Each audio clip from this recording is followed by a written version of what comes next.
तर धनुराशीसाठी गुरुगोचर हे वर्षभरासाठी कसं असेल हे मी तुम्हाला सांगणार आहे. तर धनुराशीसाठी गुरुगोचर हे 50-50% असेल, कारण हा 6व्या घरामध्ये गुरु बसणार आहे. त्याचबरोबर 6वं घर हे अर्थत्रिकोण मानलं जातं, दुसरं 6वं आणि 10वं.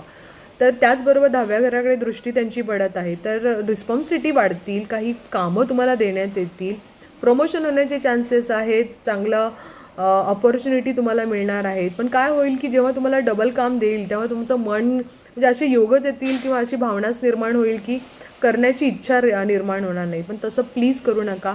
काम दिलंय ते कंप्लीट करा. राग येईल, चिडचिड होईल, तरीही स्वतःवर कंट्रोल ठेवून ते पूर्ण काम कंप्लीट करा. प्रमोशन होण्याची नक्की चान्सेस आहेत. त्याचबरोबर पैसा वाढेल, संपत्तीही वाढण्याचे चान्सेस आहेत. बाहेर जाण्याचे तुम्हाला योगसुद्धा येऊ शकतात. खर्चावर थोडंसं नियंत्रण ठेवायचं आहे, खर्चाचा सुद्धा प्रॉब्लेम होऊ शकतो इथे. आणि त्याचबरोबर स्वतःची हेल्थ छान ठेवणे, स्वतःकडे लक्ष ठेवणे,